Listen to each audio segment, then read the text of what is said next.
It's about 11:30. Heading out from the, let's see the sign, Big Lake Youth Camp. And we'll try to do maybe close to 20. It's about 14 to water.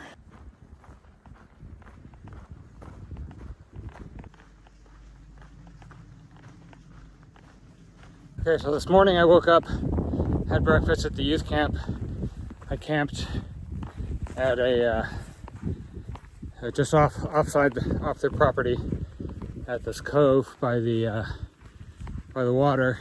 Managed to get packed and moving in about 15 minutes from waking up. And I woke up at like 7:30. I slept in. It was pretty rested, so that's my new benchmark for getting out of camp, breaking camp, and getting on the trail. Shouldn't take me more than half an hour, but it often does, almost always does. I will be doing the lava section today. Some of the lava trail, a little hard on the feet. It's probably going to be a warm but not hot day.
Okay, there's the way I came from the lava, and now I'm in the woods, and several people told me, nobles that I've passed by, crossed paths with, said there's trail magic at the trailhead.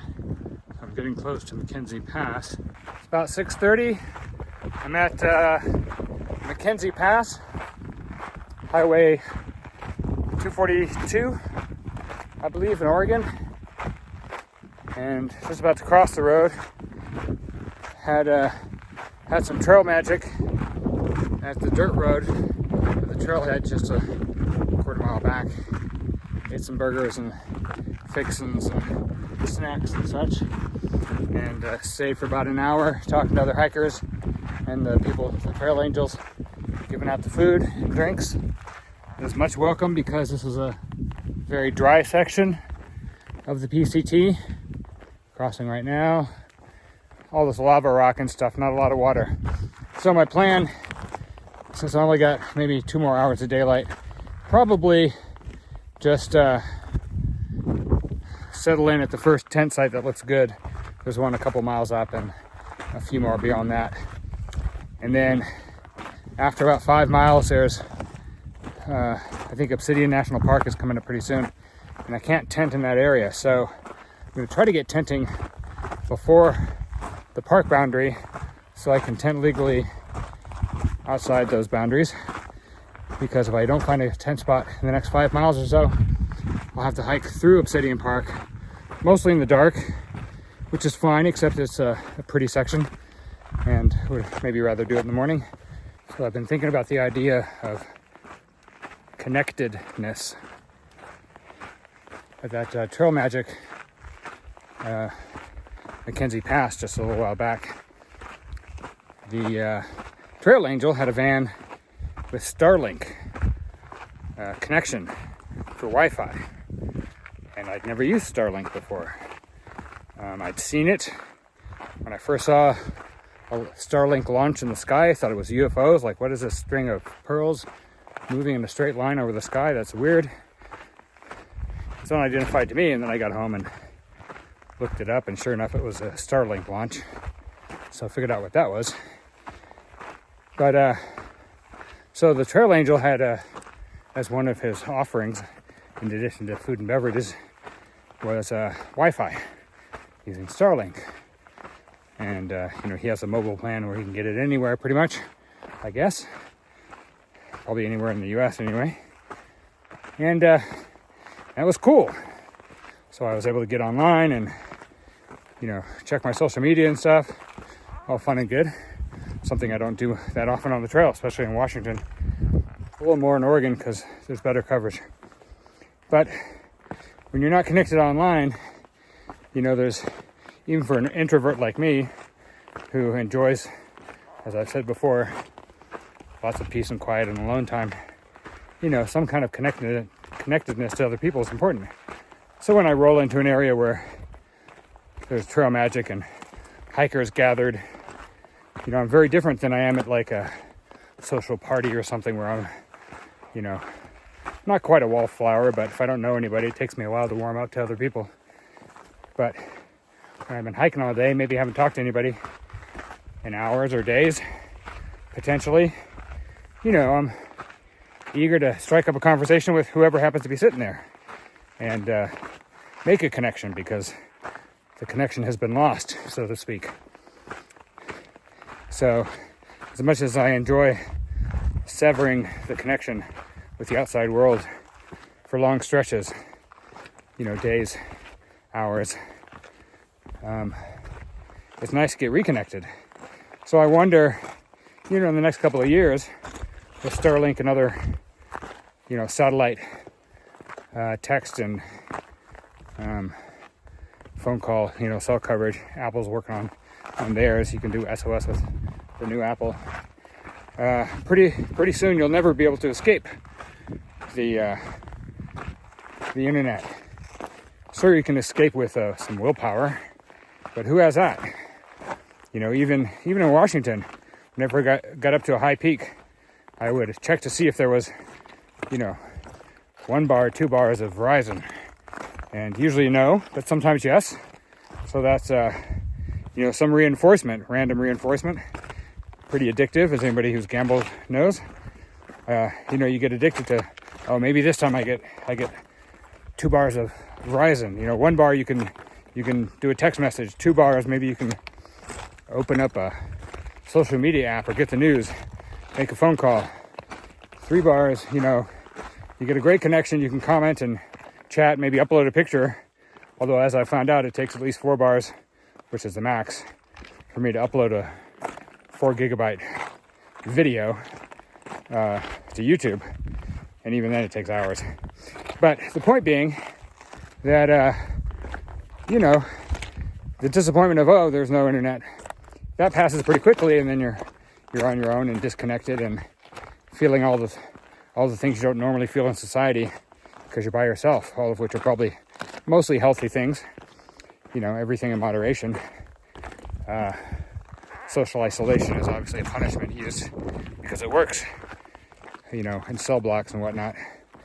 Solitary confinement for long periods is probably not something most people, maybe even medieval monks and hermits could live with forever. Even the hermits had followers who would bring them food, and so more. You had the ancient stylites who would sit up on a post. People would come by and bring them food. So, they maybe were trying to isolate get disconnected, but people sought them out for spiritual whatevers, because they were strange and different and living a different kind of life. So thinking a lot about connectedness and wondering how in the next couple of years, trails like this, which give you kind of experience away from society, maybe that's vanishing. I mean, I'm obviously talking to you on a cell phone. I'm filming on a cell phone, and you know, even making videos while I'm out here. So I am connected to some degree, and even when I want to be disconnected, I also want to be connected. And having it always available will change the experience for sure. And I don't know that even someone with my willpower will be able to forego being connected all the time. So probably overall a good thing for society. You know, lots of advantages to connecting people, but you know, we gain something, we lose something, and technology is kind of like that. And you know, I think I'm just going to try to savor this experience of being out alone, occasionally talking to my camera like Wilson the volleyball. Enjoy it for minutes. Okay, found a good enough tent site here. It's right around the area I camped last time. I'll camp over here. Okay, just a quick note about site selection. So I'm picking this spot here. It's not 100% flat, so this will be the end of my feet. Feet will be here, head will be here, and feet are slightly downhill. Generally the way I prefer it.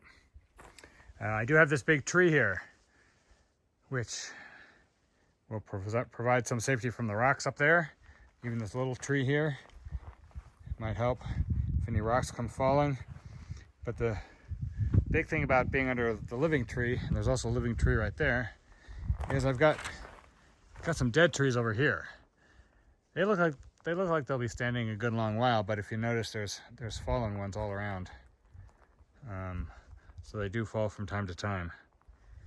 But the idea being, if this tree falls directly against my tent, well, it's gonna